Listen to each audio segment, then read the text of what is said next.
You're listening to the Back Home Network, presented by Home Field Apparel.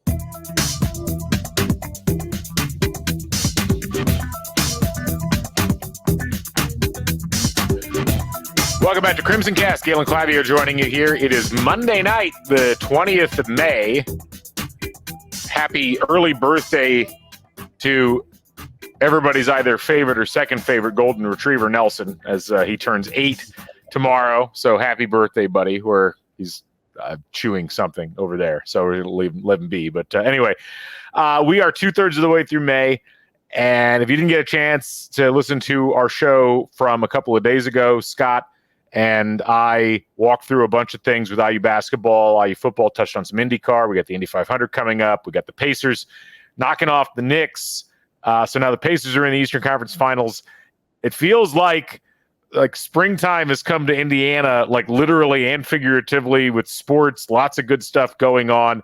You add on to that IU football and all the positive momentum there, and like people actually paying attention. You got national like podcasts and you know, writers coming in and talking to Kurt Signetti and just really shining a light on this program. And who better to talk about the current state of IU football than Taylor Lehman of Bite-Sized Bison, coming in to join us once again. It's been a while, Taylor. Great to see you again. How you doing? I'm good, Galen. I'm good. This is my first time on video. I haven't been. And my quality on here is based on your teaching as well. So, I mean, that might be a positive or negative depending on how the quality maintains throughout the course. I'll take it one way or the other. You know, I'm either doing a wonderful job or I need to do better, right? But no, it's good to have you back. And yeah, for those of you who've been wondering, we have been trying to do more in the video format because, quite frankly, that's where podcasting has already headed, and the parts of podcasting that haven't headed there are. It's kind of like if you ever played Grand Theft Auto Vice City. And you listened to the Wave 103, like that radio station. There's that whole segment.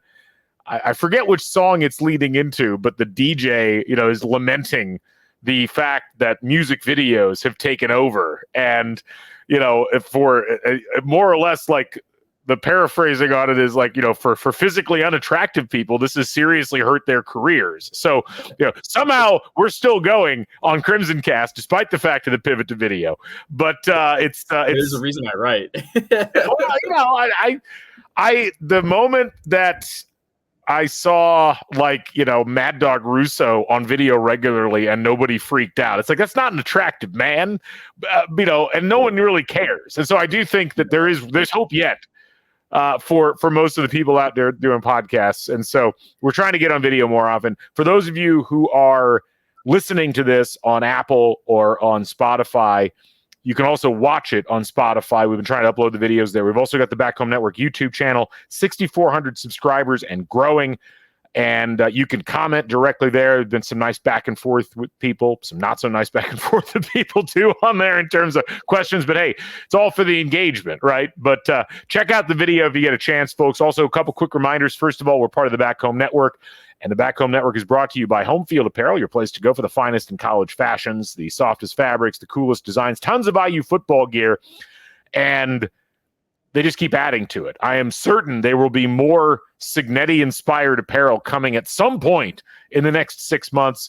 So head on over to homefieldapparel.com, get what's already there, which is tremendous and incredible. Use the code HOME23, get 15% off your first order. Again, homefieldapparel.com. Give them a follow on Instagram as well. And just a reminder, we're on Substack, as is our friend Taylor with Bite-Sized Bison. You just launched your Substack, and it's doing quite well, as it should, as you are a tremendous resource for all things IU football. Taylor, tell them how to find your Substack. Yeah, it's bitesizedbison.substack.com. I just kind of it's not, you know, I thought I should have thought about this when I was coming up with the name of the Substack. It should be a little bit easier to understand and type. You know, Crimson Cast is pretty clear. You know how to spell that. It's Bite-Sized Bison, like kind of like the bite-sized candy bars, you know, but with a bison. And not bite size, which is I've made that mistake before. Bite-sized with a D. Yes, exactly. Yes, and that was with the intention of making these short. And for anybody who reads Bite-Sized Bison, it's definitely not short. So I'm trying to figure that out still. But no, bitesizedbison.substack.com, or you can follow me at by Taylor L and on Twitter and access it that way. I mean, you got to say, like, compared to an actual bison and the weight of a bison, which is, we're talking tons, even a long article on Bite-Sized Bison is bite-sized in comparison. So I think you're doing okay from an adjective perspective, really. I appreciate that, Gail. Yeah, absolutely. Also, we're on Substack as well, crimsoncast.substack.com, free subscription. Over 900 people now. We hit the 900 person barrier in terms of subscriptions, which was awesome. And it's free to sign up, get the podcasts and other items, articles, links to other podcasts, things that we find interesting delivered right to your inbox. We've also got a VIP section that you can subscribe to. It's inexpensive, $5 a month, $50 a year. And we do produce VIP videos. Scott actually put one out today. For those of you who have been like, there you go. So Scott explaining priority points, I believe, in that one. And we'll have some other ones coming up here relatively soon. I got some stuff to get off my chest. So that's where you get to hear me get stuff off my chest, more so than on the regular show, which who would have thought that was possible? But anyway, head on over to crimsoncast.substack.com. Thank you. Anyway, let's dive into it. We all heard. Oh, sorry. We all heard how you felt about the Northwestern game. Right.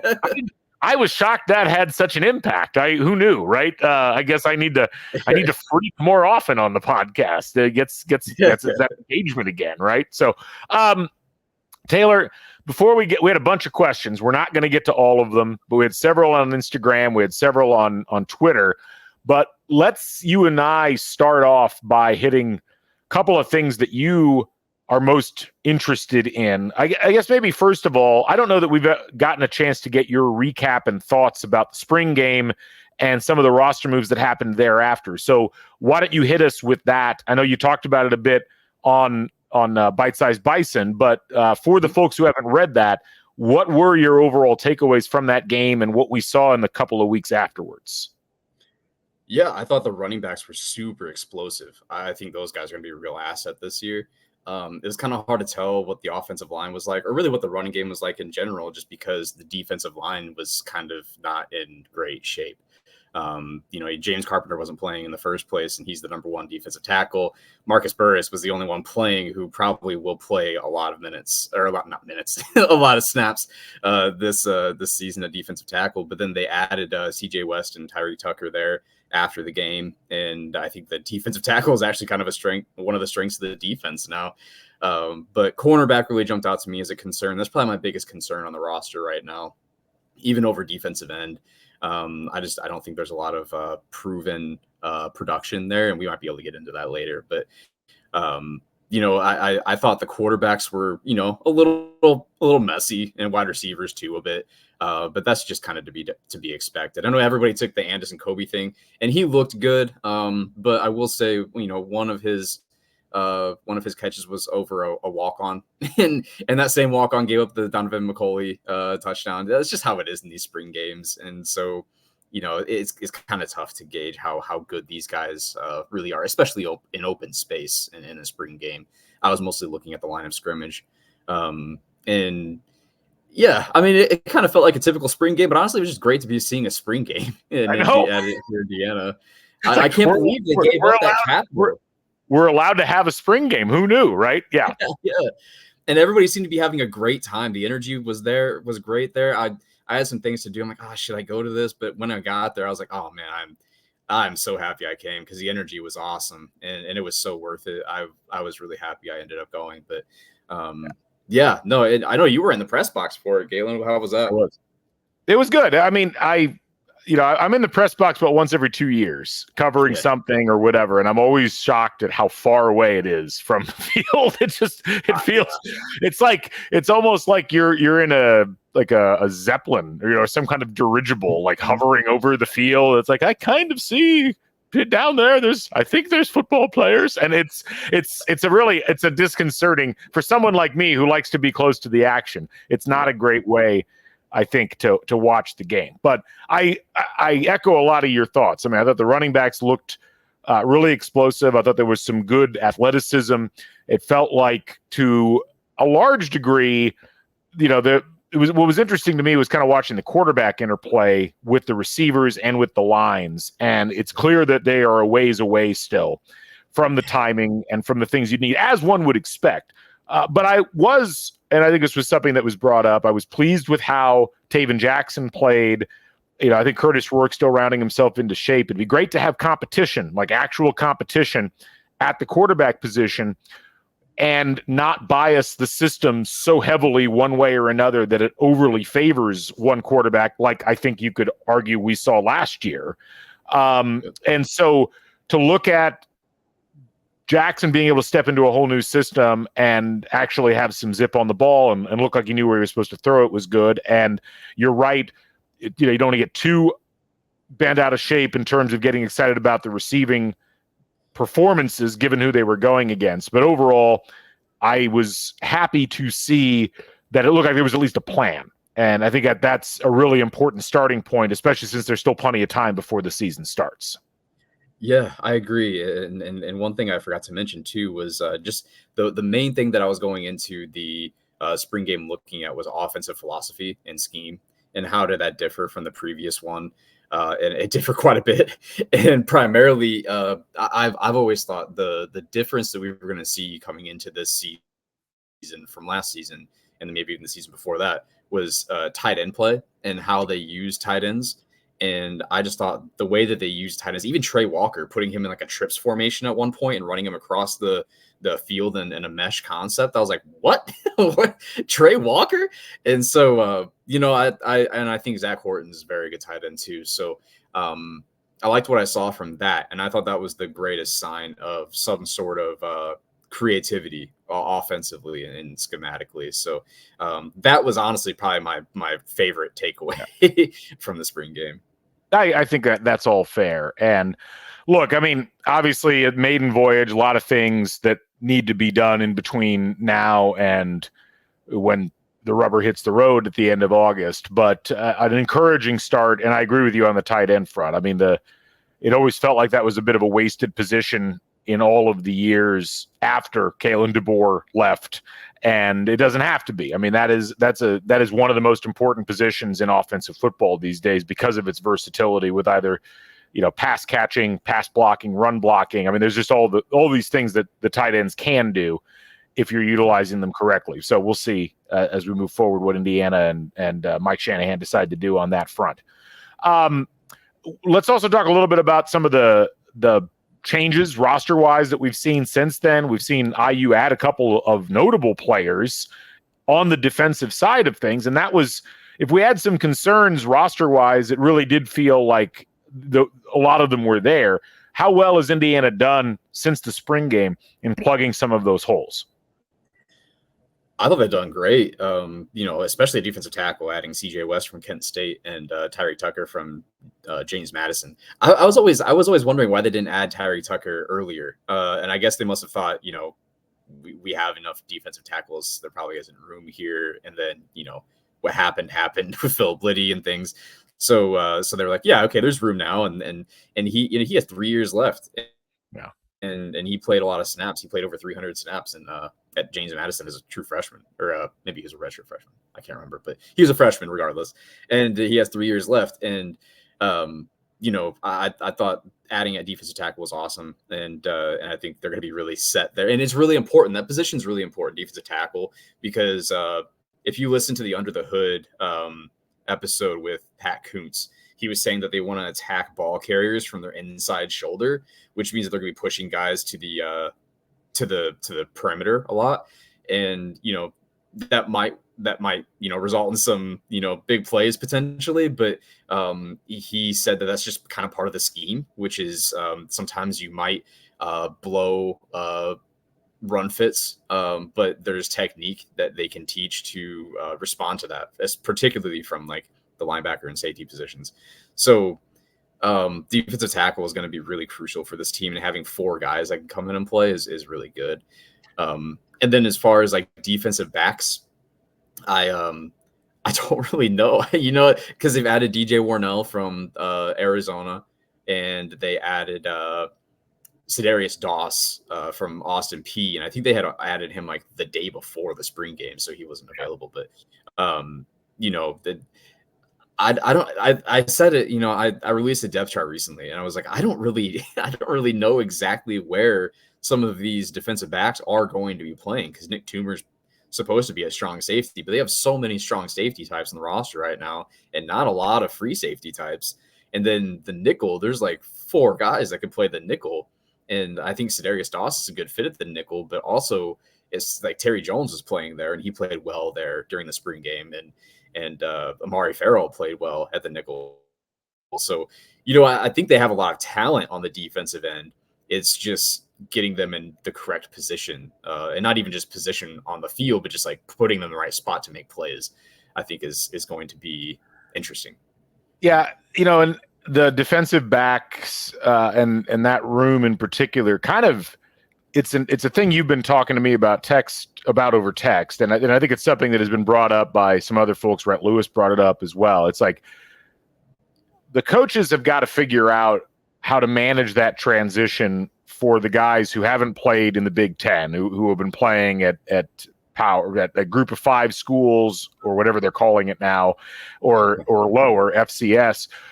How do they translate up to this level? And you don't have a whole lot of Power 5 experience. You're kind of rolling the dice. I mean, you can look at a guy's measurables.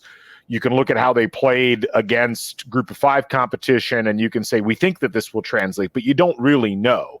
Now, the one thing that I've been fascinated by with IU's roster in particular is this idea that I feel like have been guys on the roster the last 3 or 4 years who probably weren't Power 5 caliber anyway. And then we've talked about this should not be news to anybody who's followed the podcast, because you look at the recruiting that Indiana's done, they've generally been beating MAC schools for players here over the course of the last 3 or 4 years. Not everybody, but quite a few, especially in those depth positions defensively. And so then it's a matter of, if you can get someone who's coming from that level physically, but is more acculturated to the system, has played at a higher level at that level, maybe it's a wash, or maybe it's slightly better, but it's really going to be one of those things where we won't know probably until the UCLA game how these guys are going to stack up against players that did get recruited and have been playing at that Power 5 level at other schools. Yeah, that's a really good point. Honestly, it's probably my greatest concern about the roster entirely is how does that talent, because not everybody's going to hit, and so getting the majority of them to hit is the goal. And so I'm doing there's gonna be Bite-Sized Bison soon about I tried to find some data about making the transition specifically from Group of 5 to Power 5. I didn't really go into the FCS to FBS, but there are actually far fewer defensive players that make that specific jump than you would think, like in the last couple of years. Last year it kind of blew up and there were more, but like even in 2022 there weren't that many guys who were playing as a starter at that Group of 5 level and then moved to the Power 5 level and also played as a starter. Andre Carter was one, though.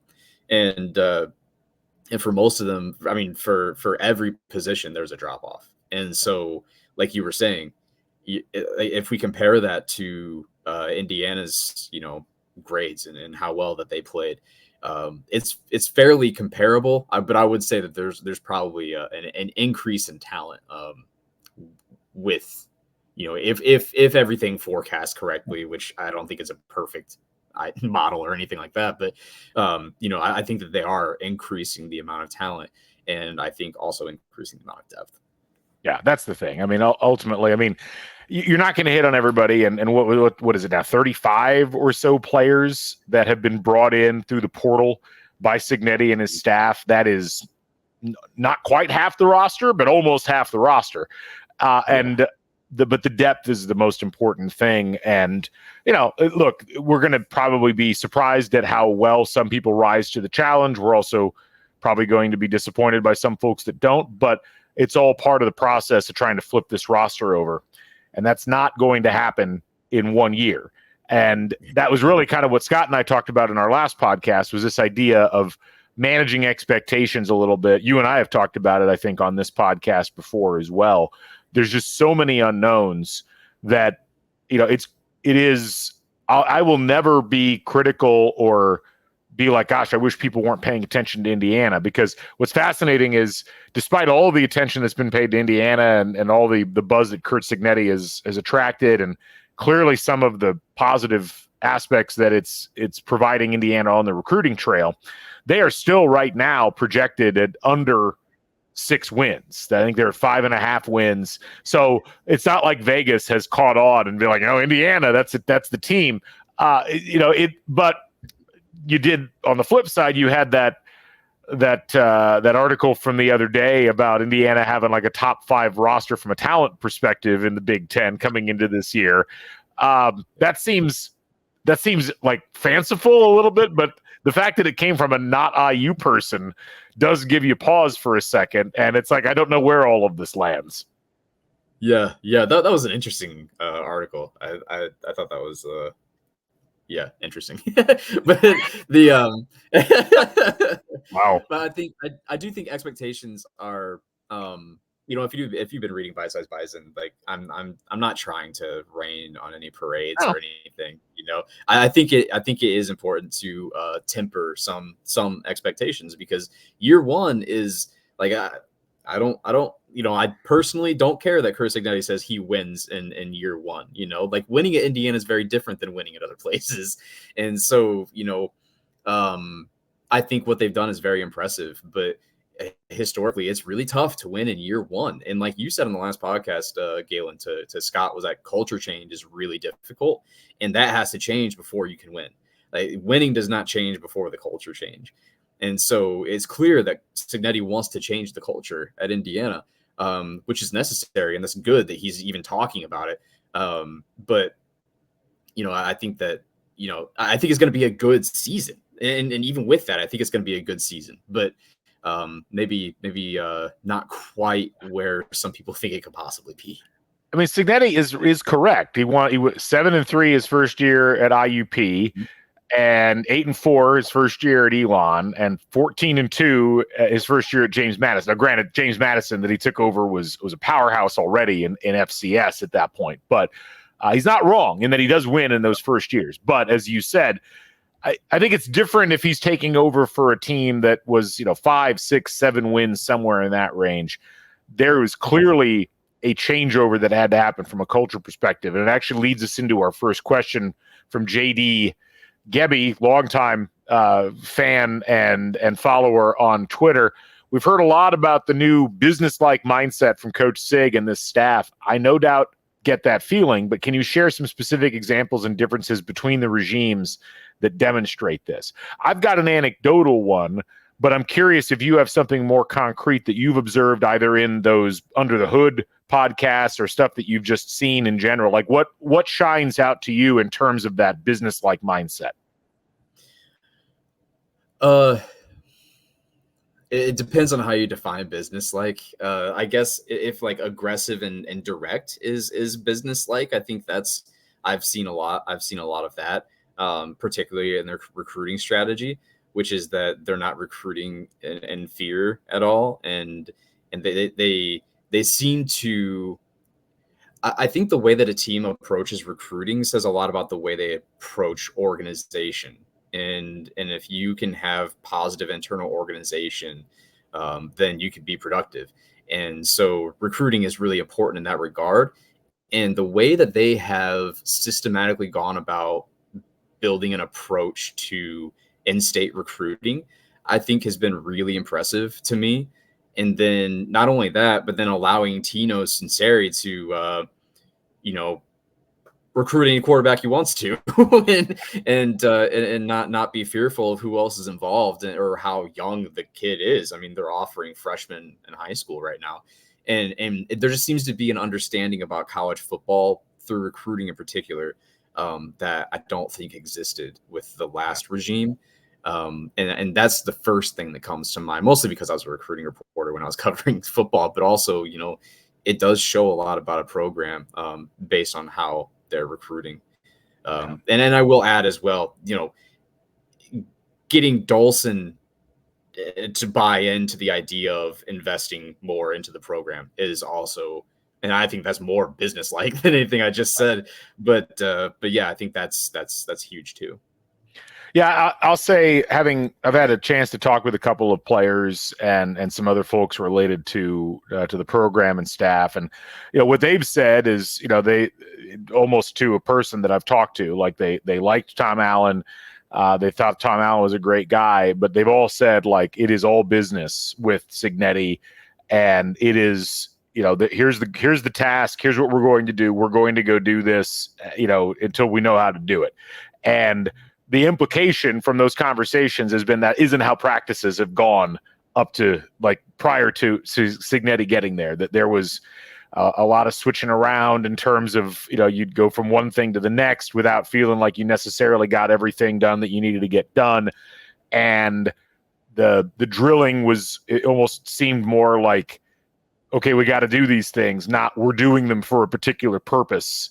And I think, to be honest, that tracks with a lot of the concerns we had when we were watching Allen teams, where it just kind of felt like execution was lacking. And it felt like that execution lacking came from a place of, well, they haven't worked on this to the point where they can do it without thinking about it. And, we'll see. Anybody can say that, but multiple people on the team that I've talked to have said there's a notable difference in the way that practice is approached, in the way that you're interacting with the staff, where Cignetti is kind of he's the CEO. Like you're not going to have a direct relationship. The relationship is a rung or two down the ladder, which again is pretty businesslike if you think about it. Like you're probably not palling around with the CEO unless you're in an office that's got fewer than 5 people in it. So that I found that all pretty fascinating because like no one really wants to talk bad about the previous regime, but they have noted that there's a real difference in the way that the conduct goes with the current regime. So yes, no, I agree, Galen. And I actually thought about, you and I have talked about it a lot too, and I think we've noted it on here. That's why I didn't mention it either. But the way that he does act as a CEO and within his structure, and the way that has been talked about, that outside of Cignetti, I think that's promising too. Yeah. You mentioned this in your answer to that previous question, so I'll ask it. This is from our old buddy Eddie Cotton. What happens to Tyler Cherry after we land Julian Lewis? Eddie. I like where the head's at with this. Yeah. What do you make of this Julian Lewis recruitment in general? I mean, this is the fact Indiana scored one of the visits, and the only other wild card team in this group of visits is Colorado with Deion Sanders. This doesn't feel perfunctory anymore. Like it feels like there's a comfort level between Sunseri and Julian Lewis that, I mean, it's still probably 100-1 shot that he chooses Indiana given the rest of the teams in the group. But the fact that it's even 100-1 shot is pretty wild to me. It's closer than I thought. When it was going to come to the visits, that's when Indiana was going to drop out. I know that there are some teams who have lost interest in him. And I think part of it might be because he is not particularly, I wouldn't say he's particularly athletic, or doesn't particularly have the biggest arm, or isn't, the tallest or the biggest quarterback. And, in an era where you kind of do need some athleticism and some size as a quarterback. And I think a lot of his skill set is rooted in the intangibles, and that can be a real concern when you get up to this level of picking a quarterback. A lot of it is just personality, and everybody knows that you have a skill set, but they're trying to reduce risk and then also try to make you fit into their program, because it's more than just a fit as a quarterback, it's a fit as a person too. Which I don't think takes anything away from Julian Lewis. I think he's probably a fine kid, but I think that when you're Indiana and there's a 5-star quarterback interested in you, at that point, you're not picking that you're not picking that many nits. But I think it is more serious than maybe I had thought in the beginning, when I was saying that you're just marketing through recruiting, which I think it's still, you're doing that indirectly, because the relationship with Sunseri. But I mean, once these schools start dropping off, and if enough of them drop off and they're not interested in him, I mean, yeah, maybe the relationship can transcend some of these things. This is how you pick off 4 and 5 stars in the video game for college football. Like, if you can stay in long enough, eventually someone else commits at that position, and then you're sitting there and, hey, we've got a 4-star quarterback or 5-star quarterback. And also the fact that there's still very good teams in the pool with Julian Lewis. This is not the Galen Clavio hypothesis of Indiana and 5-star recruiting in football, where anytime Indiana gets a 4 or 5-star, it's generally because something has scared off all of the other teams that had a shot at that player where they would normally go to that level, and they end up here. This does feel like a little bit of a different category. So we'll see. And you never know. It would be a tremendous marketing win, and it might be a tremendous football win if they got him. And even if they did, I think Tyler Cherry is going to be just fine at IU. I'm still very intrigued with him as a prospect. So let's hit a couple other questions here. Hoosier98 asks, if you have to pick just one of the following, defense, offense, or coaching, what keeps this team from being more than just a bowl-eligible team? Assuming it's a bowl-eligible team, I guess, in the first place. But of those three, defense, offense, or coaching, like, which one do you feel like could be the greatest constraint on this team? The greatest constraint. I would say defense. I think a lot of people have been noting that they don't know if Cignetti and the staff can coach at the Big Ten level, and I don't think I'm as concerned about that. I think that they've shown that they can coach a really high quality a really high quality system that pulled a group of 5 team up into the top 25 and the FBS. I think that's enough for me. I would, and then I think the offense is going to be the strength of this team. And so I would say probably the defense. And I am still a little concerned about the defense. I think that, that it's probably going to be more of a 2 or 3 year thing before that defense is really where they want it. Yeah, the whole thing about Cignetti and can they coach at the Big Ten level? I mean, look, you never know, but I'll use an example from Indiana's rival, Purdue. When Joe Tiller got named, he came in and had a first-year offensive coordinator and a first-year defensive coordinator, both of whom came with him from Wyoming. Tiller had never coached as a head coach at the Power 5 level, and I think, as I look back, he had been a Purdue associate head coach for a few years and had done the same at Washington State. But, I mean, those are not exactly the cream of the crop of Power Conference teams. And they came in with a system and a plan, and they inherited a pretty bad team from Jim Coletto. All things considered, a team that never, I don't think they made a bowl in the 4 or 5 years that he was there. And the first year they went 9-3 and 6-2 and finished 15th in the country. So I don't look at the lack of experience.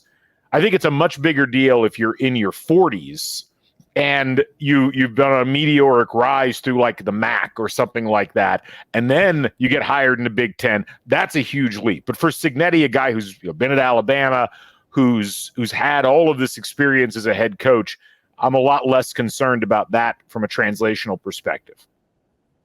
That's why Dan Lanning was so surprising to me in the success that he had at Oregon, because he did have that meteoric rise and he's still young and found a way to get that team to a really good level. I know it is Oregon, it's not Indiana, but it'd be helpful if Indiana had an alum that had started a shoe company that made billions of dollars. Oregon does have a little bit of a built advantage, but hey, we've seen coaches not win at high levels at Oregon historically, not anybody in the last 20 years, but I agree with you that Lanning was a bit of a surprise. But even I think more and more scheme and understanding what you're doing can trump experience. Kalen DeBoer might be the best example of this in what a 4-year span, goes from the lowest levels of college football and, it goes to Washington and has his team on the doorstep of a national title, or 5 years or whatever the period was. It can happen. And it is really fascinating to watch the whole system kind of unfold itself with a guy who you wouldn't look at the pedigree and say that's a guy who's going to take his team to unheard of heights. I want to make one unrelated point and then add to it. So in 2019, I saw recently that there was a statistic that Peyton Ramsey ranked 13th in the country in ESPN's QBR rating. And then that same year in 2019, Mike Penix, before he was injured, was graded 7th in the country by Pro Football Focus amongst quarterbacks. Kalen DeBoer was the man. That is amazing to me. But no, I want to add to your point that smaller school coaches are starting to really rise to pretty great heights in FBS football right now. And that's something that Kalen DeBoer was actually interviewed about a few months ago. Actually, I think right before the national championship. And he was just saying, there's a humility that comes with it that you're forced to think about things that maybe some others aren't. And I think part of that is building NIL and using your resources and organizing your resources in the best way. Well, not just that, but also doing more with less at a higher level. Because a lot of it coming out of FCS, you're coming from the lowest levels of FBS. I mean, you're not dealing with full complements of players and 60 walk-ons or 100 walk-ons or whatever Nebraska has. I mean, you're dealing with less resources, and so you're learning how to win with fewer resources. And I think that does help in today's game, where, especially with the transfer portal, you just can't count on parking guys on the bench for 2 or 3 years and then being able to bring them in and having that ultimate reservoir of experience. It almost has leveled the playing field out, and I think made the jump a little bit less daunting for a lot of coaches. Absolutely. Let's see. From our old friend Patrick, what position group are you most confident in? Wide receiver. That's what Patrick said as well. Wide receiver. Most confident in wide receiver just because of the experience and what I saw in the spring game. Miles Cross really impressed me, and that's the amount of talent they have there is just insane. There's gonna be rotating guys in and out constantly. What position are you most unsure or concerned about? Cornerback, for sure. Cornerback, I think it might have been kind of a hot take, but I have Jameer Johnson starting over Jamari Sharp, just because we don't really know exactly. We didn't get a chance to really see Jameer Johnson last year. Then he played well when he played, but he was injured. And coming from Texas, Texas recruited him out of high school. That's impressive. So it just he needs to see the field. And Jamari Sharp, he's somebody I hope is really good, and I hope he develops. But last year was just not a great showing for him, and he's a redshirt freshman, so that's acceptable. But then D'Angelo Pons and being 5'9", and I think he's great. I think his instincts are incredible. He has great ball skills and obviously a great athlete. But being 5'9" and the Big Ten brings its own challenges, especially with the wide receivers that are in this conference. So cornerback is definitely overall my biggest concern. Patrick's answer is offensive line, which I get, although it feels like the depth of the offensive line is more of the issue than the starters. It is still kind of a wait and see kind of thing, but it does feel like another year of continuity under Bob Bostad. And the fact that they retained Kadick, they're able to kind of do some things in order to strengthen that. It feels like it might almost be worth it looking more at the defensive line as a point of concern than the offensive line, even though both are going to probably be a question mark throughout the course of the season. Yeah. I think you have 3 points that if you have some weaker offensive linemen that you really need to have success at, that's the 2 tackle positions and the center position, and they have them. They have a great tackle duo, and they have a really not experienced center, but a guy at center who is experienced, and so he's seen a lot of football. So and then you have Nick Kidwell at right guard. We don't really know how he's going to translate, but left guard is a really big concern for me, honestly. But the offensive line, I'm not as concerned about. I think Bob Bostad can get that under wraps. Most excited position to watch, or position you're most excited to watch? Oh man, I might have to trade out some answers here because I think wide receiver. I think okay. I'll switch this. I'll say wide receiver is my most exciting to watch. I think the one I'm most excited about is quarterback. I think that's. I know a lot of people weren't super excited about what they saw in the spring game, but I'm actually really excited to see, because there's competition there, like you said, and when there's competition, that breeds good play. So and these are talented guys. And it feels like there's two players that can play the position, can start effectively in the Big Ten. And it does feel like the offensive system will be designed around them this year, unlike last year, where the quarterbacks were designed around the system, which made zero sense. So that is my hope with things. Okay, let's get to some other questions here. So Hooperazzi asks, is 6 wins still the ultimate goal? The standard set by fans for decades has been just make a bowl. Should we expect more or less wins? Well, I'll say this. Until Indiana wins 6 games 2 years in a row, or maybe 3 years in a row, I guess, because they did technically win 6 games 2 years in a row in 19 and 20.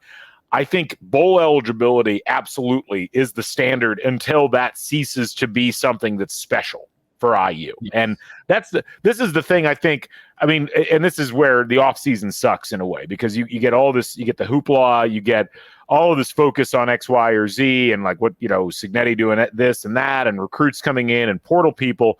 And at the end of the day, it's hard to win football games. And there are good teams that don't win 6 football games in a regular season all over the country. And so to me, that is the standard. Now, if Signetti comes out and wins 6, 7, 8 games in year 1, hey, amazing. I would still say the standard the next year is 6 wins, because the hardest thing that Indiana's had to do has been be consistent with winning games. You think about 2007, they get to a bowl. They win 7 games that year. And then it was 2015 until they won 6 games again. You think about they make that bowl in 2007. The previous time that they had won that many games was 1994. So until Indiana again, until you see that trend line like get lifted so much that now you can set your sights on 7 wins a year, I think that yes, that is absolutely the floor that I would be looking for, as well as the ceiling. I'm kind of curious what the expectation would be if it wasn't a bowl game. Like, I'm so used to, like, at Indiana, like, being like, okay, a bowl is a successful season, and maybe even 5 wins is a successful season. But I don't know what the expectation would be after a bowl. Would it, where do you stop? Would it be 8? Like, I don't know. I mean, I think this is where you almost have to measure in program. I kind of look at it like, what is the program that Indiana could reasonably point to in terms of relative success and where it goes, and like that would be a comfortable living. And to me, it's Minnesota. Minnesota football and Indiana football are very similar, I think, in a lot of ways in terms of not a great natural recruiting base. Minnesota at least has history. Granted, that history was 60, 70 years ago, but at least there's something. But if you look at what Jerry Kill was able to do there and now what PJ Fleck's been able to do, I mean, people are mad at PJ Fleck, but it's taken 5 years for them to get mad at PJ Fleck for not moving it beyond whatever. I think if you took PJ Fleck's record and superimposed it on Indiana football, people would be like, wow, this is incredible. Why can't we do this all the time? And so, to me, I think that the next expectation would be, okay, are you in the mix for like a New Year's 6 bowl? Like, like the last bid or something like that. But at this point, they're so far off. I don't think that I can't even envision that, Yeah. No, I agree. And I think, when it being in the Big Ten is also going to make it difficult. I think some of these teams that we're so used to maybe not prioritizing football, not investing in football, Minnesota's a good example of that. I think they're going to start. And so it's going to make things a little more difficult. And so this, in the same way that Indiana is investing in their football program. So at the same time that Indiana is really starting to invest, I think some others are going to as well. Maybe not immediately, but eventually. It's hard to see most of these teams not investing in football. Like that seems like the worst possible thing you could do, given some of the financial things going on with college football right now. But let's hit a few more questions here with the time that we've got. Our buddy Mason Williams recently retired from his role with Rivals covering IU, but asked the question, with much rightfully being made of the current roster's overhaul heading into the 2024 season, what aspect of the future of the program as it projects forward is most enticing, and why? I think kind of exactly what we were just talking about. I think the investment is really encouraging. I think it was the first thing that I wrote when when I picked Bite-Sized Bison back up, which was the salary pool. And then that's kind of what I've kind of been engaging. Like Indiana is nearly at the average salary pool for the Big Ten. And I should probably go back and recheck that now that the 4, Pac-12 teams are coming in. That's probably a little bit higher. But it's approaching average, and it was down. It was the second worst. And so it boosted its salary pool by $1 million. And I was texting you about some of the salary stuff earlier, but they're actually paying some of their assistants the Big Ten average for an assistant in this conference. And, and I think the continued investment in that manner, I think is probably the most enticing thing to me. Even I know it's not necessarily on the field, but that's going to be so helpful for the infrastructure of the program. I mean, it's hard to argue with that. I mean, if you know anything about football and the way that things get put together, I mean, so much of it is the infrastructure and what is being put underneath. And it's not just, we have the salary pool.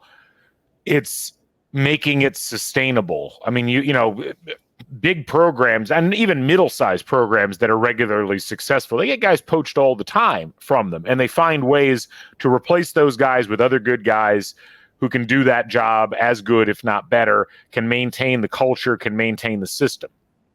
And I agree. I think that is one of the most exciting aspects of where things are at right now, is that it does feel that IU has said we're pushing our chips into the middle of the table with football. We're going to invest in the coach. We're going to invest in the assistants. We're going to invest a little bit more in the facilities. To be determined how much, obviously. And that's going to have some knock-on effects, and we're already, I think, starting to see that a bit. Now, what's going to be interesting, I think, to kind of tackle maybe another aspect of the question that Mason asks, to me, the most intriguing thing is something that you've mentioned a couple of times here, which is the recruiting without fear, and also the recruiting with like a solid plan for how things are going to fit into the scheme. And it just, to some degree, has felt, and this is not just a Tom Allen thing, it felt this way with Kevin Wilson, it felt this way with basically every coach that Indiana's had, maybe going back to Mallory, maybe not including Mallory, but certainly in the latter years, I think you could argue it did.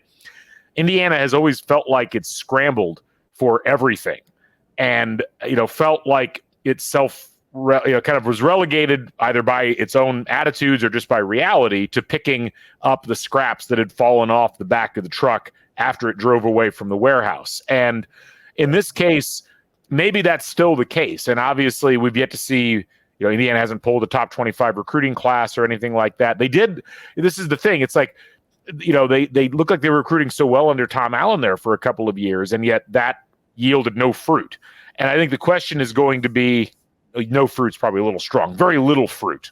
What fruit it yielded was not enough to eat off of. And so it does make you wonder, like, was that a talent misevaluation? Were the recruiting services wrong?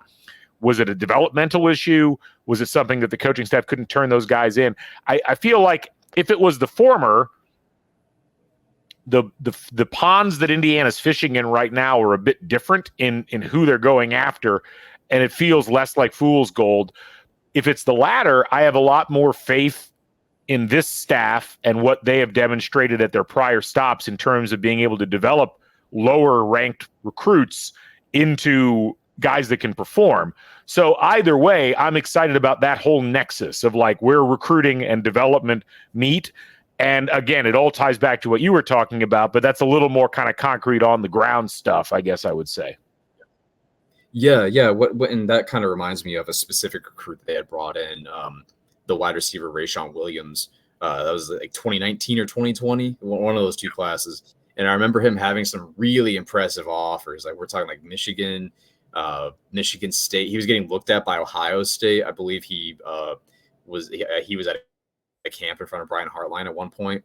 And all those schools had made their offers uncommittable for him. And then in Indiana offered him and made theirs committable.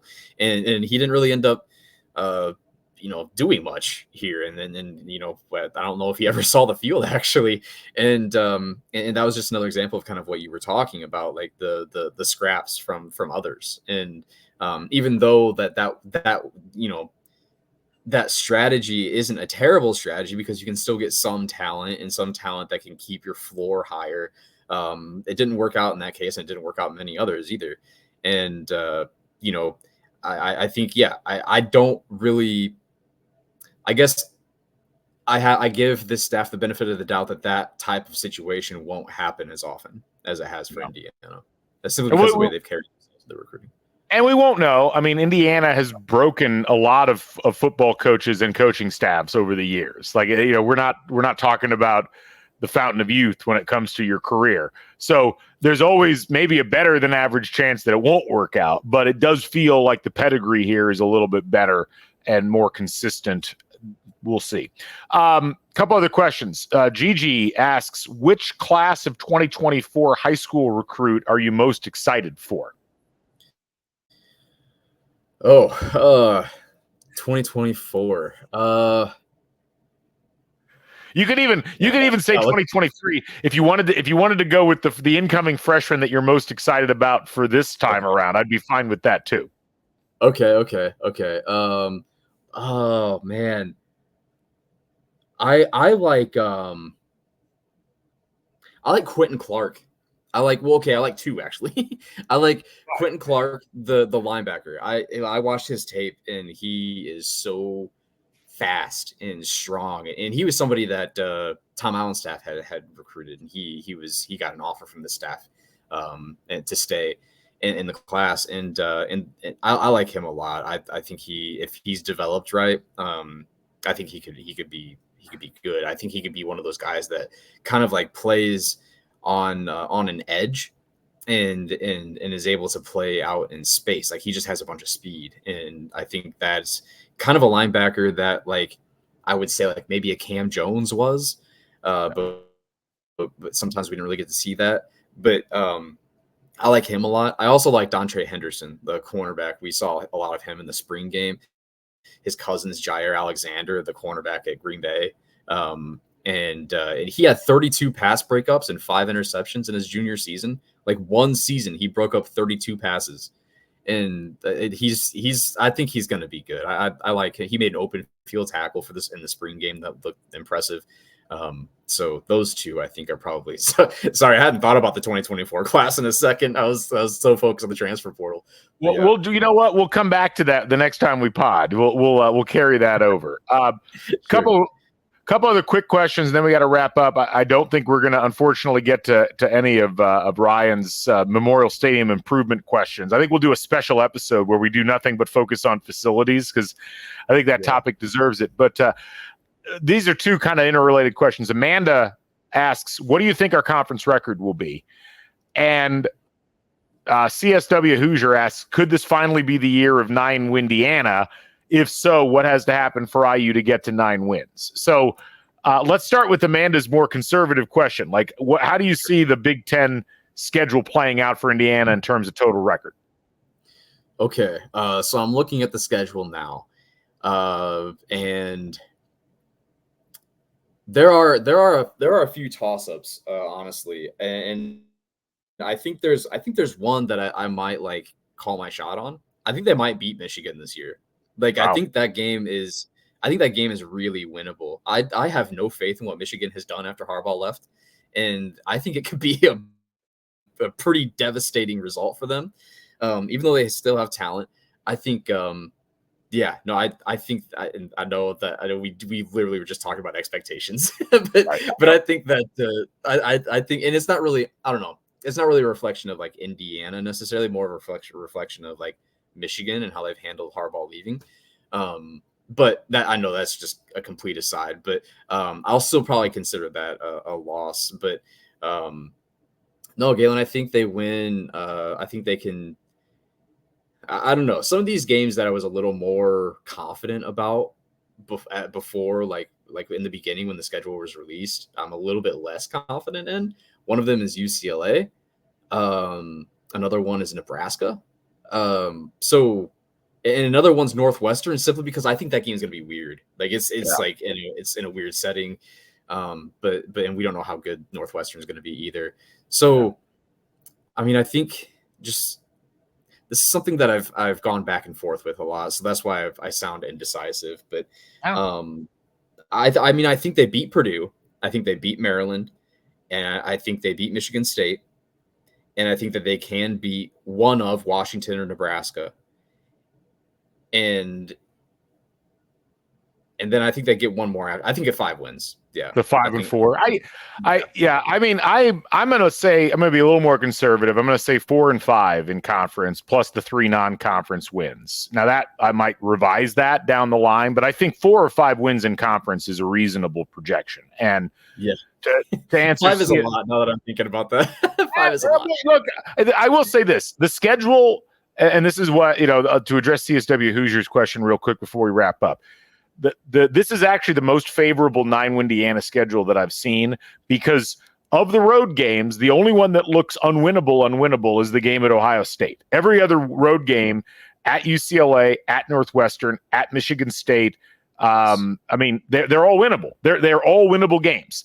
That doesn't mean they're going to win all of them. It just means they're all winnable. And the home games, I mean, you got the 3 non-cons. You've got Maryland, which is a tricky one. Nebraska's going to be tricky. Washington's going to be tricky. Can you win 2 out of those 3? Michigan's, I mean, if you're going to pick off Michigan, this is a good year to do it. And then obviously Purdue at the end of the year, you should win that game just given the relative talent levels of the 2 teams. But the route for Indiana to get to 9 wins is you lose the Ohio State game, fine. You lose one of those Nebraska-Washington games at home, and maybe you lose the game at UCLA, and you win the rest of them. And maybe if you trade one of those and maybe you lose the game at Michigan State or something like that, hopefully that doesn't happen. But that's the trade-off that you're looking at. So, or you win 8 games in the regular season and you win the one bowl game that you get, and that's how you do it. So. Yeah, exactly. I had seen that question previously, and I had gone to the schedule, and I was like, man, how do they get to 9 wins? I think they would almost have to start 8-1, like to start the season. And I don't know if Indiana. I don't know. That's not really in Indiana's DNA. No, and I don't know. But again, no one really knows. There's so many questions. Like no one knows what post Talia Maryland's going to look like. No one knows what Northwestern's going to look like playing on that postage stamp size field. No one really knows how year 2 of the Matt Rule era is going to be at Nebraska. No one really knows how Jedd Fisch is going to integrate at Washington. No one knows what the hell's going on with Michigan State. Because that's the first year for a new coach, and obviously things have not gone well in East Lansing over the course of the last 12 months. No one really knows what the post-Harbaugh era at Michigan is going to look like. And no one really knows what the hell's going on with Purdue. Like, is Purdue heading back towards Hazel territory? It's quite possible. So, and no one knows about UCLA. There's so many unknowns that it really makes projecting difficult. And I think Indiana, no issues there in terms of like, yes, of course we know that we don't know things, but at least we know what we think we know, even though we don't actually know it, if that makes any sense. Anyway, it's a lot of knowing. Yeah. No, I agree. There's so many question marks. Question marks in the Big Ten this year. I have no idea how it's going to play out. Yeah. So anyway, that'll wrap it up for us. Taylor, is always a pleasure to have you on. Be sure to go to bitesizedbison.substack.com or follow Taylor on X at byTaylorL. Be sure to follow us on Substack as well. Check out the rest of the Back Home Network. And we'll be back with more podcasting, IU basketball, IU football, all kinds of other fun stuff going on. For Taylor, I'm Galen. This is Crimson Cast. We'll catch you folks on the flip side. Bring back the Bison. Candy stripe the rock. So long, everybody.